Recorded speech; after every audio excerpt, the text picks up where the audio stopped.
On this channel, we focus on financial literacy and education. And this video is this week's compilation in its entirety of investing videos, ways to save money, and controlling your expenses. So I hope you enjoy it. Do you contribute to a 401k plan? I hope the answer to that question is yes, because it is going to make a difference being able to retire or possibly having to work for the rest of your life. When it comes to 401k plans, they are the largest retirement accounts that we have as Americans. The consistent and constant contributions to those accounts can make them really grow. But at some point, it might have a decision if you want to continue increasing contribution limits into the 401k plans, or if you want to make investments into IRAs, into other investment tools, and where does it make sense? So in today's video, we're going to be looking at 8 reasons to rethink how much savings you're putting into that 401k and what your contribution limit is to that. Starting with our first one, your employer does not match contributions. Now, unfortunately, for some smaller companies, they might not have the ability or the option to have a 401k plan. And even some companies don't offer a match at all. They might be administrators, they might offer a 401k plan, but the company itself is not kicking anything in there that is going to benefit you for retirement. If a company is offering 4% and you're putting in 4%, you are getting a 100% return on your money, which is the reason you absolutely want to do it. But again, if they don't offer any employer match, you might want to reconsider where you're putting your money. Now, the second one we look at this, when you look at your 401k plan, the fees could be too high. We see a lot of plans as part of the 401k that could be set on autopilot, that comes with a fee. Self-directed comes with a fee, could have monthly fees, could have annual fees. You have to know exactly how much you're paying for the privilege of having that 401k. A lot of those do come with administrative fees, but hopefully those are really low fees, which again, most 401k companies do have, but you also do have to know exactly what you're paying for, what you're getting out of it, and what the benefit is. Now, when it comes to a 401k plan, some of the investments are horrible. I have seen some target date funds that are absolutely horrible, or you have a super limited ability to buy anything but mutual funds. There are a lot of plans out there, and of course, you can invest better outside of the company 401k. For a lot of individuals, this is where I say do your own research. You have to know what is offered by your 401k plan. You also have to know exactly what it looks like, where a traditional IRA or a Roth IRA might be a better option as an investment vehicle because of that growth factor versus that 401k. Now, even though you can put a lot more money into the 401k, if it's invested in something that it really doesn't grow, or you're not seeing the growth that you need to get ready for retirement, again, that IRA option might be a big one. Now, when it comes to IRAs, I cannot say this number 4, saving big with a Roth. When it comes to a 401k and a Roth, I like the Roth variation in its entirety. I do the same when it comes to my 401k plan. I personally put everything in the Roth. When it comes to my IRA, I put everything in the Roth. The reason being, there is no point when you add in the growth factor, unless you're already in retirement or very close to retirement, that you're not going to see more of a return from the Roth by paying the taxes up front. Almost any tax bracket that you really break this out. So let's say, for instance, from 25 to 40, you're in a higher tax bracket. You're in a 24% tax bracket. Chances are when you get to retirement, you might not be in that 24% tax bracket. The bracket you're falling might be a little bit lower. However, when you start adding in 20 to 25 years of the compounding growth that we're seeing with these 401k plans and with these IRAs, the numbers get so astronomically high when you start getting all of the compounding, when you start getting into the higher dollar figures. Now you have to pay tax on everything. If you are in a traditional plan, if you are in a traditional IRA or a 401k, you now have to pay tax and take required minimum distributions on everything you have in there, which of course includes that 25 years of growth before you got into retirement. Also is going to include, while the money grows the next 20 to 25 years into retirement until you pass away, which estimated 89 years old, 90 years old where people are living to. It's kind of crazy to think, but again, putting it into the Roth variation, paying the taxes upfront today to have that free growth and really freedom with your money when it gets into retirement does make a big difference. Always, always, again, as a financial counselor, I always offer and really recommend doing that Roth option. Now, when it comes to putting money into the 401k, You can contribute to an emergency fund. This is number 5. So if you're putting money into the 401k and you have nothing or you're running net negative, you might have to temporarily adjust the contributions in there to get your finances in order. You need to be the point where you want to have a stress-free retirement, but of course you don't want to go ahead and really put all your money into one basket, or put all the dollar you have it into retirement accounts versus being able to pay the bills you have yourself. This, of course, properly budgeting, living within your means, making sure the financial survivability, and really you can derail your entire financial well-being with a very hefty expense if you don't have that emergency fund, if you don't have it in place. So the way that I look in the order of operations that I do, number 1, getting that employer match. Number 2, building up and putting money in that emergency fund. That is going to protect you financially if anything should happen. So number 6, you might want to save towards other goals, which of course, putting money towards retirement makes a big difference. Now, maximizing the retirement, and honestly, it's almost kind of a double-edged sword, where if you're putting 15, 20, 25%, if you're maxing out that 401k plan, doesn't mean you're sacrificing everything else. Remember, every dollar that goes into that 401k plan is a dollar that you cannot spend or utilize elsewhere. So you want to make sure that there is a happy medium in there, that you're enjoying your life. You're not just putting everything towards retirement at the detriment of no vacations, no enjoyment, no holidays, nothing else. Once you have that emergency fund covered, what other financial goals do you have in life? It could be a wedding, it could be a vacation, could be a trip, kids' education. If you're putting everything into that 401k and you're not leaving anything else in its entirety to anything, really anyone else, you want to make sure, and you might want to pull back some of those 401k funds that you're making those contributions. Now, number 7, you have to pay down debt. When it comes to the growth factor, when it comes to being financial free, when it comes to financial education, debt is the number 1 priority outside of that company match and the emergency fund. You have to pay down debt. When you start thinking of high interest debt, you are running 20, 25% interest. There is not an investment that I'm aware of that is going to guarantee you a 25% return year over year over year, like we see with credit card debt. Credit cards at this point are $1.14 trillion in credit card debt as a nation. And when you think about that at a 25% rate, it is astronomical, the interest that we're paying.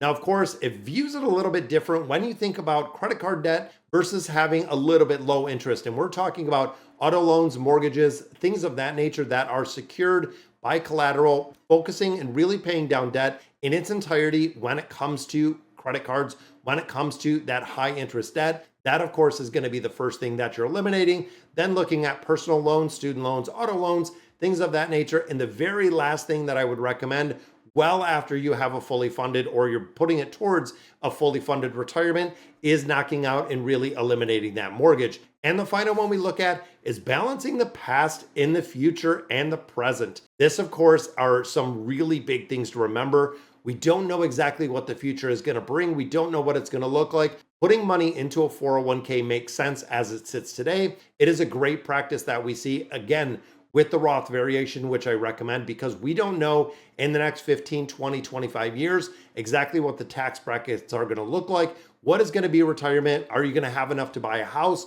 What do you like to shop? What kind of retirement are you looking for? There are so many questions when it comes to retirement savings, but I've never heard anyone say, you know what? I saved a little bit too much money. Now during retirement, I can do whatever I want. I can leave it to my kids. I can pay for my grandkids because I saved too much money. And again, I don't think there's a point where, short of detrimental personal and really the present, that you can really not or save enough money for that. You need to decide how you want to invest your money, what kind of retirement you want to have, what kind of goals you're going to have during that. And of course, what is going to be the future needs? What are you forecasting that you're going to need kind of on a monthly basis? So you make sure you have enough of those retirement funds to go ahead and get everything done. All right, guys, so that is going to do it for today's video. 8 reasons to rethink exactly how much you're saving in that 401k. But let me know in the comments what you guys think, and I'll catch you in the next video. What if you wanted to pay less money to the government and to Uncle Sam? Today, we're going to be looking at tax sheltered accounts, which are very accessible wealth building tools for everyday investors. It is the evolution of Americans are not saving enough money, not saving enough for retirement, and having these tax sheltered accounts will make a big difference. Now, the evolution of savings has come from just putting it in a bank and really putting it under your mattress, saving it all, to making smart decisions, maximizing your taxes, and also your investment accounts to maximize when it comes to retirement and really building up that retirement fund. Now, it has been 150 years since American Express created what is regarded as the first retirement savings vehicle, which was a pension plan for disabled workers, which caught fire 150 years later. Most of us are seeing these tax advantage accounts and really requiring them to boost our retirement returns, but also the funds when we get into the retirement age. So in today's video, we're going to be breaking down 5 of those accounts, starting with our first one, the traditional IRA, or the traditional individual retirement account. Now, this is a tax deferred account. This is the traditional variation, which means this is a tax deferred growth account. You put money into that, your contributions into there are tax deductible, which is going to lower your tax burden in the year you make the contributions. Now, the money in there grows tax-free until you take the money out, which at retirement, at that point, it is ordinary income. It is taxable income. So the reason why the traditional IRA is so attractive is if you're a high income earner, let's say you're earning $100,000, you contribute $10,000 into the IRA. That means you're only getting taxed on the $90,000 that is left. Now, I know the contribution limit, I believe, is $7,000 now, $8,000 if you do a little bit of a catch up, but you can kind of see how the nice round numbers mathematically make out. Now, of course, when you put the money in there, you can be penalized for early withdrawals under 59 and a half, which not only do you have to pay taxes on the money you take out, there could also be a 10% penalty for the tax if you don't have a qualifying reason. So the traditional IRA is honestly, for me personally, being a financial counselor, this is the most common really retirement account that I see. I see 401ks, I see traditional IRAs. That is what a majority of people are putting their money into. Now, there are a few caveats that I want to cover with this. With an IRA account, whether it is traditional or it is the Roth variation, I would not, and I do not recommend keeping it at financial institutions because the rates are much lower. When it comes to retirement accounts in general, they need to be invested in the market. I cannot stress that enough. When you start putting it into CDs, you're getting 3.5%, you're getting 4%. It's not growing fast enough to edge out inflation. You're not seeing enough growth in your portfolio over an extended amount of time to really make it worth it to keep it in those financial institutions. It needs to be invested in the market. And if you want to open up an IRA account, I have a link right down below to M1 Finance. Definitely check it out and let me know in the comments what you guys think. Now, the second variation of this individual retirement account is the Roth variation. Now, this is the one that I always push members to, that I always think is the best investment vehicle. Now, the difference between the traditional and the Roth is the tax treatment in the year you make the contributions, and also the tax treatment when you take money out of there. For the Roth IRA, tax-free growth, tax-free withdrawals during retirement. So with the Roth variation, you make after-tax contributions, which means, again, just nice round numbers. You put $10,000 in there, you pay, guess what? Whatever you have left, whatever you earn that year. So again, if you earned $100,000 that year, you put $10,000 into a Roth, you are still paying tax on that $100,000 that you have. But the big caveat to this is when you start taking money out of here, it is tax-free. You're paying either your taxes up front with the Roth method, or you're paying the taxes down the line with the traditional method, which when you take in the growth factor, that's the biggest thing where I feel like people have the hurdle. When you think of contributions into a traditional account and the contributions into a Roth account, the Roth is already paid. And then when it starts growing, the taxes on that are already paid. And of course, when you start getting much older, once you start getting into retirement, you don't have to take required minimum distributions out of that Roth account.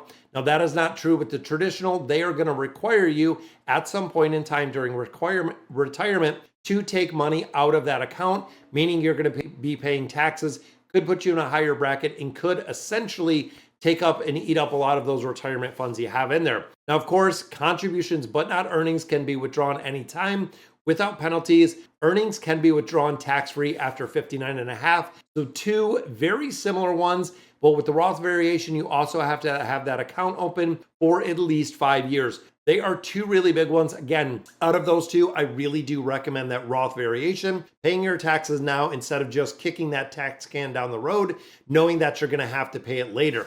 Now, the third one we look at is 401k plans. Now, for the 401k plans, this is the most popular vehicle when it comes to investment.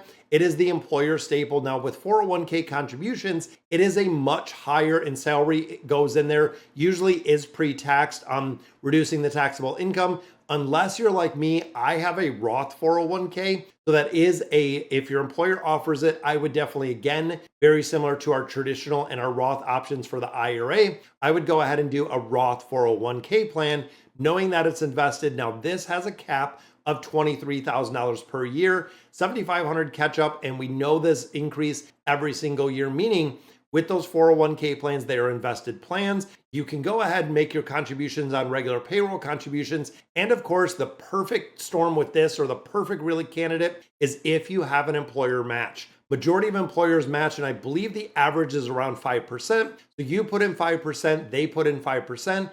You double your money, you instantly get a 100% return. Prioritizing these contributions is really huge when it comes to building this up, and when you know that the plan is going to be there in making regular contributions into those 401k plans. Now, the fourth one we look at is the HSA account. The health savings account is a tax advantage account, which gives you a triple, that is right, 3 times tax advantage, and it is the only one that has a triple tax advantage. So what do we mean by that? When you make contributions, they are tax deductible. That is number one. When you see growth in there, the money will grow completely tax-free. That is number two. As long as you make withdrawals for qualified medical expenses. Number three, it is completely tax-free. So if I put $10,000 in an HSA, which I know that's over the contribution limits, but I put $10,000 in there, let's say it grows to $12,000, then I spend that $12,000 in medical expenses. I got an upfront tax advantage. I grew my tax-free money in there. And then with the qualified medical expenses, it was completely tax-free as well, giving it that triple tax advantage. Now, it is estimated when you're in retirement age, so 65 plus, when you get into retirement, they estimate about $74,000 in medical expenses. And I know that's kind of astronomical, but if you have an HSA, let's say for 10, 20, 30 years, getting those contributions and maxing out those contributions, getting as much really that you can into this account can even cover, the first few years or the first couple decades when you're in retirement with the funds you have in this HSA account. Then, of course, if you get it to the point where it's growing faster than what you're actually taking out of it, and really getting that snowball method within the HSA account, getting some solid, decent growth out of there while you're using some of the money makes a massive difference if you don't have to use those retirement dollars. So looking at your IRA funds, your 401k funds, even looking at your Social Security to cover medical expenses, you are going to be well off for an individual during retirement. HSA accounts, I feel like, are really big and overlooked. And the last one we look at, number 5, is the 529 plans, or the college savings plans. For me, this is the MESP program that I have for my kids. Now, they have changed the way the MESP program has worked, and they let you actually convert, if the money is not used for higher education, into a Roth for that individual, up to, I believe it is now $30,000 with the change.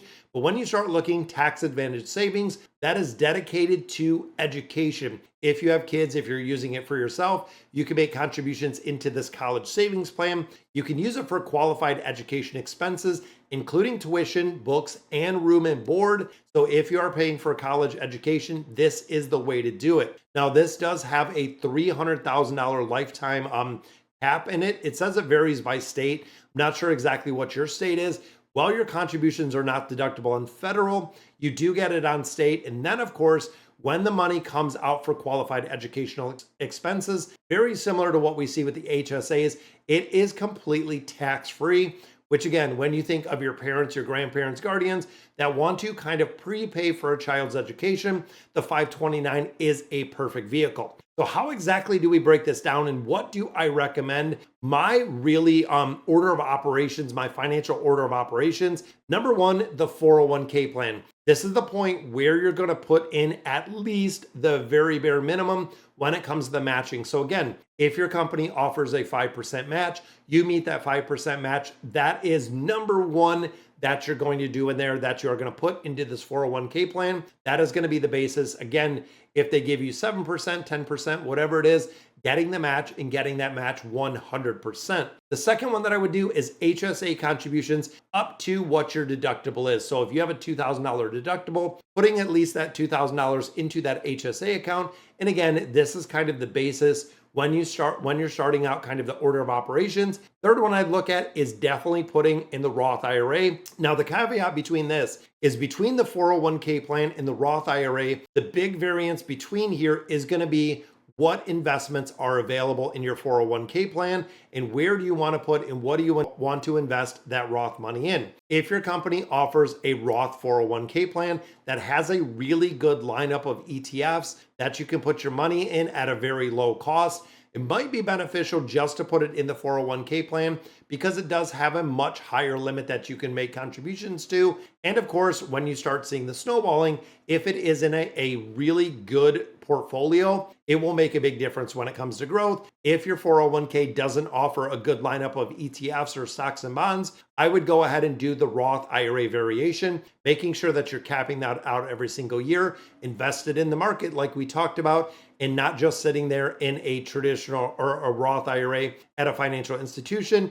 And the final one I would look at would be my 529 plan. If you have kids at this point, being the guardian, really the grandparents, parents, whatever it is to prepay for education, because we know the cost of education is only going to go up in the future, but that is the exact order that I have followed, and it has done incredibly well when it comes to the contribution. All right, guys, so that is going to do it for today's video. Let me know in the comments what you guys think, and as always, thank you guys for watching. When you think of the mid-1990s and the rise of the internet, it changed corporate America as we know it, giving the ability for customers to shop online, but also the ability to chat, the internet, and of course, the big rise of social media. Now, when we fast forward a couple decades, we start looking at artificial intelligence and the rise that we're going to be seeing. And when it comes to investing in our artificial intelligence, it is something that I am really interested in. So in today's video, we're going to be talking about the lure of AI and also looking at a billionaire that is investing into AI, while a lot of other individuals are dumping it in its entirety. Now, when you start thinking of AI, the driven software, the systems,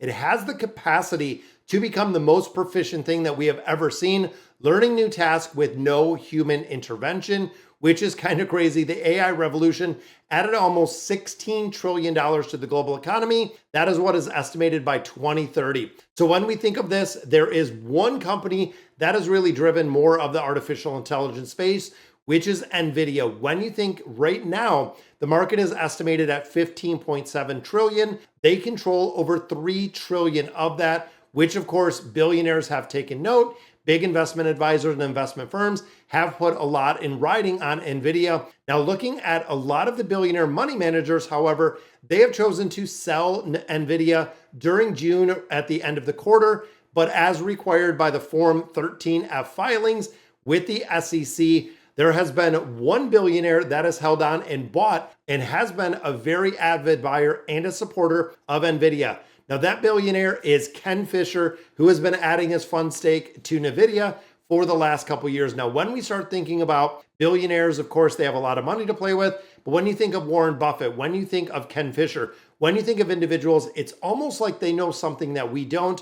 When you start looking at $230 billion in assets under the fund management, he grabbed another 2.1 million shares of Nvidia, which again is kind of crazy to think things of that scale. So he doubled his stake in Nvidia when all of these billionaires were exiting, were selling. It's the peak. This is all that we've seen. So the plain as day attraction to Nvidia is really the dominance of the AI GPUs, which of course every computer almost in the United States run on these. When you start looking, Nvidia shipped approximately 98% of all GPUs to data centers in 2022, 2023, and they are expecting the exact same thing in 2024. Think about that for a moment. You have a company like Nvidia that is shipping 98% of all GPUs to data centers. When you think of the future of artificial intelligence and even thinking of bigger picture outside of just Nvidia, all of the companies that are going to be required and that are building literally nuclear reactors to build and have enough power to run artificial intelligence. Do you think it's going to slow down in the future with all of the investments when you start thinking of Meta, when you start thinking of, some of these massive, huge Microsoft companies, they are going to have such a pivotal part in artificial intelligence.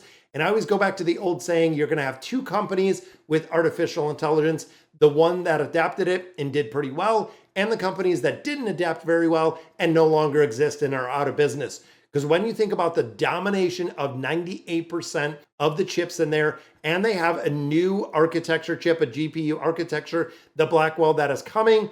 And with this, the excitement, the buzz around it says it's going to be way better than the one that they currently have, known as the Hopper. So even though this is really the hardware is doing a bulk of the majority when we see to Nvidia, they also have a huge CUDA software platform, equally important. This is really the ecosystem of products and services. And they also, it's crazy to think of the profit margins. And we talk about, some places like price gouging. They are charging $30,000 to $40,000 for the current chip, which is a 100 to 300% over computing the AI GPUs and a market premium. So when you think of a premium for the chips that they're producing, they have a premium of 100 to 300% markup. You wonder why the company is a $3 trillion company, and they are even expected within the next 3 to 5 years to be a $5 trillion company and to be the largest company in the United States, which I could see, almost without argument, why it really would happen and how it's going to happen. Now, a lot of people also say that Nvidia is very overvalued, that it's not worth. So when we think again of Ken Fisher piling up on Nvidia, he dumped the rival, or really the top rival that we have for Nvidia, which is AMD or Advanced Micro Devices. He went ahead and sold aggressively that entire stake. So essentially, there's going to be a point where it's Nvidia or it's AMD that a lot of people are using. He is choosing to go the Nvidia route, dumping all of the AMD. So when you think of this, he held and sold, which is crazy, about $5.2 billion. Then, of course, he represented about 20% of the stake that he was holding. So again, when you think of people that have been holding Nvidia, really watched it climb up, and over the last 5 years, it's up crazy, like 2,400%, which is crazy. But if you think about the runway for artificial intelligence, the way that it's going with those GPUs, the data center, all of the cloud computing, everything else that's going to be reliable, if you are a cutting edge company, if you are a developing company with artificial intelligence, you are going to be using Nvidia chips. There's not really any other way around it, especially with the super high demand when it comes to power to run these chips. If you have a chip that is the most efficient, that is the best one, companies are willing to pay a premium for it, and it has been proven and it has been seen. Now, when you think of Ken Fisher and his team, really very unenthusiastic, and this is quoting the article MSN.com about AMD's evaluation, even though very common for a fasting tech growth stock to really innovate and really come out with some new things. Overall, the forecasted for AMD has been reduced. And of course, looking at the trading consensus, 46 times the expected earnings per share of the EPS.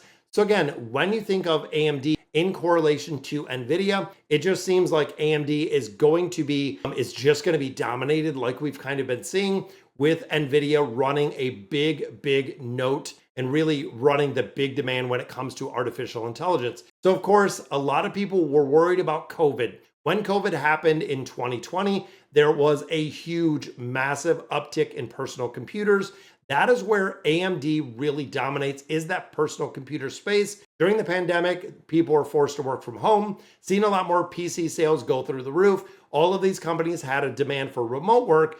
But as life returns to normal, as we're sitting 4 years later, it seems like that PC demand has went down dramatically. Again, when you think of AMD, they were really big into the personal computers, not so much of the corporate side, which makes a very big difference when it comes to what you're holding on to. So guys, me personally, when I start thinking of something like Nvidia and thinking of, the S&P 500, the VOO, the Vanguard S&P 500, that I do hold, I hold it in a multitude of places. And the reason being, when you think of Nvidia, when you think of the development of those processors, they have been the dominating and will continue to. It doesn't mean run out and buy Nvidia. Should you stock up on it right now? Is it going to be a good buy? If you're holding the ETFs that I have in my portfolio, so thinking of the ETFs, I have the VOO, which does contain a big share of Nvidia. I also do have some tech stocks tech ETFs, which of course, like the VUG, that hold a good share of Nvidia. So even though there is a lap, buying Nvidia, holding Nvidia really within that tech market, not only do you hold Nvidia because it is the highest share that we have, or really the $3 trillion company that it is, you're holding it in a weighted average, meaning you're going to hold a lot more Nvidia in those ETFs. Now, again, when it comes to individual stocks like Nvidia, I do not own and I will not own any individual stocks in their entirety. The reason being, I feel like the volatility is there. Somebody could come out with a new product, it could change something. We could see some shift in technology, but overall, when you think of the dominance of this company, it's very clear to see that it is going to be a bet, but independently and owning the share itself, I would not do. Holding it in the ETFs, absolutely 100%. Standing right behind it. All right, guys, so that is going to do it for today's video. Let me know in the comments what you guys think. And as always, thank you guys for watching. Everybody loves to earn passive income. Getting those sweet dividends from stocks and ETFs really make it worth investing. But do you know exactly how those dividends are going to be taxed? What is going to be the tax implication when it comes to that time? So when we start thinking of qualified dividends and ordinary dividends, qualified dividends are taxed at a much lower rate, which is what we're going to be looking at today, exactly what they are, what rate they're kind of taxed at, and how and why it is really a lot more appealing for those qualified dividends. To be eligible for the lower rates or the lower tax, dividends must come from US companies or qualified foreign companies. So there are some companies that do not have qualifying dividends, which means they are at a much higher tax rate. Also, there can be different holding periods depending on the taxes that we have. So we are going to go ahead and break those down. So what is a qualified dividend? This is the basic. Qualified dividends are payments made from corporations to shareholders who meet specific criteria, allowing them to be treated more favorable. When you think about the ultra rich and the amount they have invested into the stock market, qualified dividends are at a cap, which can be a lot lower, honestly, than we pay at taxes. And this is why. For dividends to be classified as qualified, they must be paid by a U.S. corporation or a qualified entity. Foreign companies are eligible based on the tax with a treaty with the United States. Additionally, qualified dividends must meet a specific holding period where the investor has to have the stock for a minimum length of time. This is where the rule gets kind of interesting, because if you have stocks and if you're holding them for a very short amount of time, chances are it might not qualify for the qualified dividends when it comes to the tax reporting period. So the minimum holding period for common stock, this is the stock that a majority of you and I do buy. The stock must be held for more than 60 days during the 121-day period that begins the day before the ex-dividend date. Now, if you're familiar with ex-dividend date, it is the date, the cutoff for and to receive the dividend from a company. If you buy it on the ex-dividend date or after that ex-dividend date, you are not entitled to the dividend payment, and you are not entitled to that next dividend payment that is there if you are not buying it and again holding it for a certain amount of time. Now, of course, there is a minimum holding period for preferred shares as well. So if you are buying preferred shares, when you think of a company like Berkshire Hathaway, they have preferred stock and they do have the common stock in there. A longer holding period may apply to these stocks. So not only the 60 days, but it goes back into the 90 days with a 181-day period starting 90 days before that ex-dividend date, particularly, and of course, in a period relative to 366 days. That is how they break it down to MSN.com. That is how it is broken down. Now, note that the 60-day holding period does not have to be continuous. That is a way that you could kind of play with it, but the total must add up to at least 60 days within that 120-day window. If a stock is borrowed or if that stock is hedged during the holding period, it might not count towards that. Now, many dividend requirements to get that better tax treatment. Some dividends cannot qualify, even if they are from US companies. Again, this is something to really remember. Example of these dividends include tax advantage accounts, such as tax exempt organizations do not qualify, or simply if you're hedging a stock position and options or short sales, which when we think of JEPI, when we think of a couple other ones, they might not be treated as qualified dividends as well. So how are they taxed? When it comes to qualified dividends, they enjoy a long-term capital gains rate, which we know depends on your taxable income, but it is also capped at a 20% maximum, which is kind of crazy. So when you think of a tax and looking at the qualified dividends, if you're Warren Buffett and you're pulling in $137 million from Coca-Cola, Those can be qualified dividends. It's a US company. They have held them for an extended amount of time. They fall under the capital gains rate, which means the cap for those capital gains is 20%. If you're holding a portfolio that has massive amounts of money, it is capped at 20%. Now, of course, when you start thinking of high income earners again, they can be in the 35% tax bracket for earned income, but those qualified dividends do not fall into the earned income bracket at that 35%, which is the reason why they are taxed at that 20% and why it is a lot more favorable to get dividends if you're getting it into a big high yield. Now, these investments in dividends, really US companies that issue qualified dividends, the investor receives $10,000 in qualified dividends because the dividends meet the holding period and the entity meets the requirements that were talked about. They are taxed at a capital gain rate of 15%. Rather than the 35%, which would be ordinary income if you are a high income earner. Now, in addition, depending on where you fall, it could even be much less. So when you think of your retirement years, and I believe the new tax bracket puts it at 80 or 98,000. If I remember correctly, if you're married filing joint, you can earn up to 98,000 in qualified dividends and pay zero. Nothing, absolutely nothing at all with qualifying dividends, depending on where your income. Now, of course, there's going to be a little bit of generated income from Social Security if you're collecting it. But overall, think of this scenario. You're 60 years old, you retire, you're not collecting Social Security to 65. At the age of 60, you quit your job, you retire, you're done, you're not working. You are earning qualified dividends. You've been holding it, you've had it for an extended amount of time. You can earn almost $100,000 in earned income or the qualified dividends, and you will pay no tax on it. That is right. You could supplement your income. And if you're an individual making, let's say, $50,000 a year, if you retire and you're living off of those qualified dividends at $50,000 a year, chances are you could pay zero tax on there because they do qualify for the capital gains, which again is pretty interesting. So had the dividends not been qualified of the $10,000 example, you would have paid $3,500 in tax at the 35% bracket. Because they're qualified, you only owe $1,500 because you're at that $1,500 qualified dividend bracket, resulting in a $2,000 savings. Now, again, when you start thinking of the ultra rich, this is exactly how you can kind of skirt around it. I'm not paying 35% with the progressive tax system. I'm capped at 20%, and I can pay 20% all day long because I'm saving my 15% on the back end because of the bracket itself. So what does it mean for qualified dividends versus ordinary dividends? Now, again, a lot of people don't understand and really know there are two different qualifications when it comes to dividends. Key difference between qualified and non-qualified is how they get treated for those taxes. So ordinary dividends which are considered not qualified dividends paid by companies that don't meet the eligibility status or the status to have the dividends be qualified. This includes certain type of investments, which most of them are real estate investment trusts or REITs. Most people don't know that REITs are going to be ordinary dividend. Master limited partnerships or MLPs, ordinary dividends are taxed at the same rate as your regular income. So again, thinking about this, if you are a high income earner, you can be taxed from 10% up to 37% depending on your tax bracket, which again, qualified dividends capped at that 20%, which is kind of crazy to think because that is all you're going to pay. In contrast, qualifying dividends benefit from a lower tax rate because they come from companies that meet stricter criteria, rewarding long-term investing.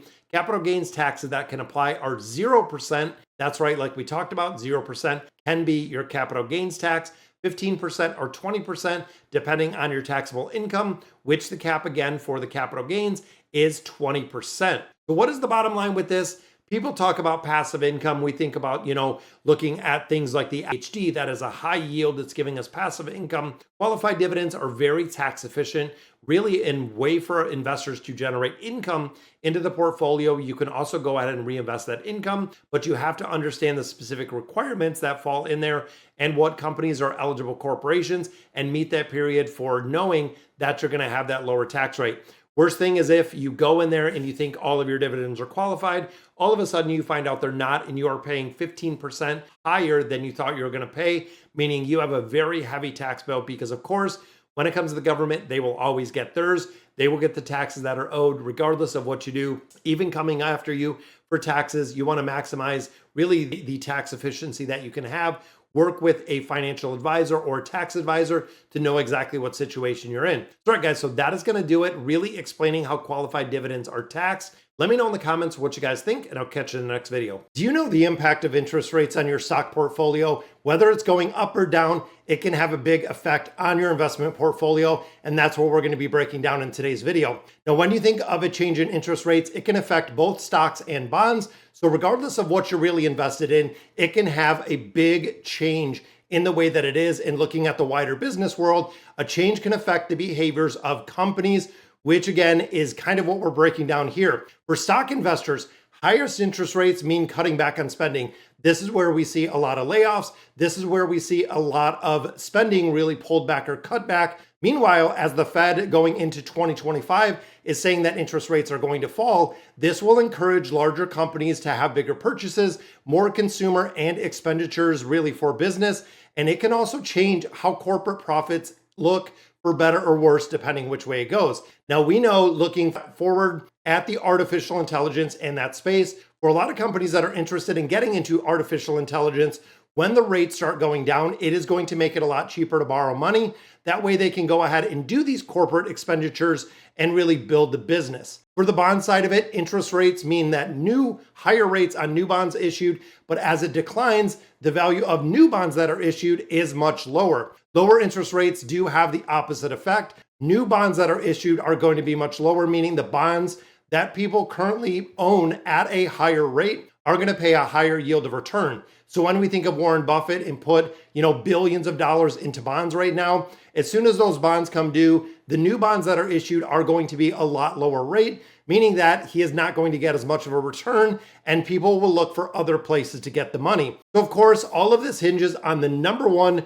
most important thing that we have is the Fed's fund rate. Now the Federal Reserve, the national central bank, changes target interest rates to keep the economy at a healthy level. It raises rates when the economy is too hot, which we've seen over the last 2 years. We have seen the largest, fastest rate increase in history. When you look at graphs, when you start looking at how fast rates went up in such a short amount of time, it was kind of crazy because of rising inflation. And I believe it topped out about 8.6% for inflation. And as the number came back recently, it's about 2.1. Now the Fed manipulates the overall interest rates by lowering or raising these Fed's fund rate, and it ripples through economy. Now the big thing to remember, when the Feds change rates, for instance, last month they went down, or back in, I believe it was September now, might have been September, they did a 50 basis points or 0.50 reduction of the rate. It takes at least 12 months for the widespread effect of that economic change to be seen. That is the reason why a lot of people were kind of wondering and questioning with raising rates so high so fast, if it was going to be a hard landing, if we were going to see a crash, if it was going to be a recession. But overall, seems like it has been pretty good. Overall, we're starting to see prices come down. We're starting to see rates coming down. So it is pretty interesting. So how does it affect your spending? This is another big part. When you think of interest rates, you are essentially raising rates and making everything more expensive, meaning that money is more expensive. If you've seen and have credit card debt, credit card rates have increased. If you wanted to get an auto loan, a mortgage, rates are much higher than we've seen. Going back to 2022, auto loan rates were roughly about 2%. Right now, they're running about 6%. So you can see we're almost a 3x higher in interest rate, which can add hundreds of dollars to any big purchases you're making, especially when it comes to houses and cars. Now, when it comes to business spending, that exactly is the same. When it comes to businesses, when it comes to farmers, when it comes to anyone who has to borrow money, if the rates are high, the money is a lot more expensive. As rates continue to decline, it gets a lot cheaper. And overall, it is the cyclical economy that we see in the productivity and really it increases as an economy. We start building and growing a lot more. Higher interest rates focus on those cutbacks. So what is the impact on stock portfolios? This is very important. If you're an investor like me, if you're an avid investor, it is important. When stocks or when interest rates rise, it makes it a lot more expensive for companies to raise capital, to get money. They have to pay a higher interest rate for bonds that they issue if they're getting bonds. And of course, making it more expensive. Again, we see the cutbacks, we see the layoffs. It can really hurt the company's future growth and also the earnings. The earnings are another big thing. which this is honestly probably one point in history where we have seen interest rates go up and a lot of people continued spending, continued supplementing that income with credit cards, continued spending. But as the rate increases, it could really cause a revision of really the profitability of companies. Now, of course, as we're getting into a interest rate reduction environment, if a company sees that, the rates are coming down, it can be more profitable, it can borrow more money. They want to and don't want to carry as much debt when it's more expensive. But of course, like I said, on the opposite side, when money is fairly cheap, they can go ahead and borrow and have a much higher borrowing power. Now, for this one, we want to talk about the S&P 500. So Goldman Sachs came out with an article, said they're expecting, I believe it was a 1 to 6% growth of the S&P 500 over the next 10 years.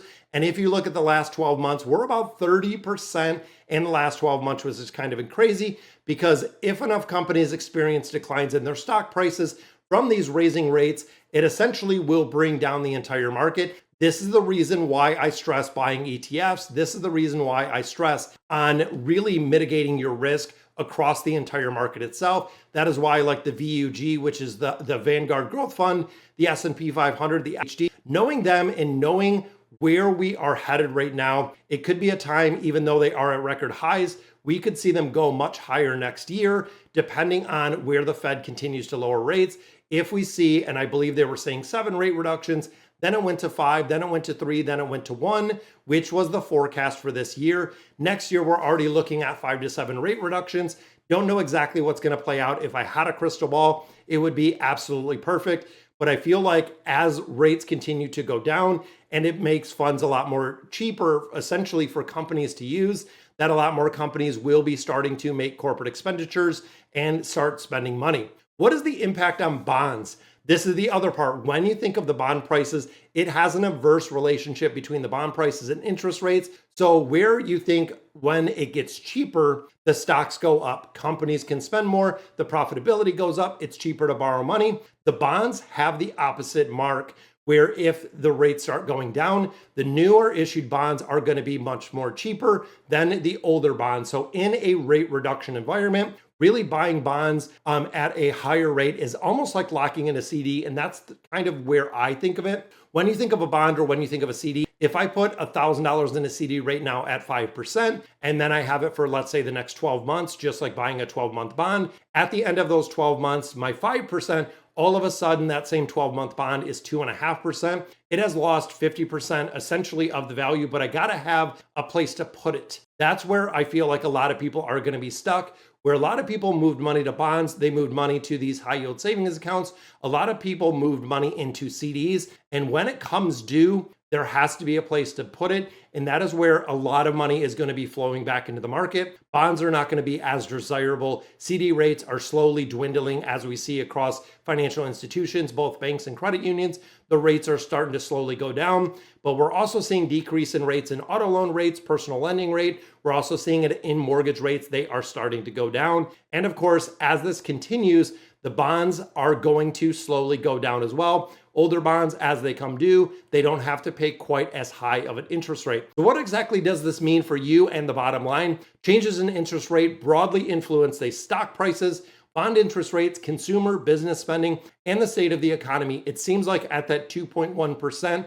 that we're seeing for the economy, we're in a very good spot. But like I said, with the rate reduction that we've seen of the 0.50, it takes roughly 12 months to feel the impact. So even going into 2025, we haven't felt the full impact of what this rate reduction has done for us. Overall, when it comes to investing, I stick by Warren Buffett and I stick by it is the time in the market. It is not about timing the market. If you're trying to get in at, the very low point and then selling at the very high point and going back and forth, it has been proven that time in the market, that no one can really time the market. You might get lucky once, but overall, trying to time the market is near impossible. It makes sense. Consistent contributions into the 401k plans, into those HSAs, into those IRA accounts are what is going to build wealth and really grow regardless of what the economy does. And honestly, if it starts pulling back, if the S&P 500 starts pulling back and we see a 20-30% decline next year, I will be super excited because I will be buying it the whole entire way. I utilize dollar cost averaging, meaning every single week I put $250 into the market, so $1,000 a month, in my brokerage account, which of course is a taxable investment account, making my contributions on a regular basis. If it continues to go down, I will buy it all the way down. Then when it turns around and it starts coming up, I am going to be exponentially that much more ahead because I bought it at a very, very big discount. All right, guys, so that is going to do it for today's video. Let me know in the comments what you guys think. And as always, thank you guys for watching.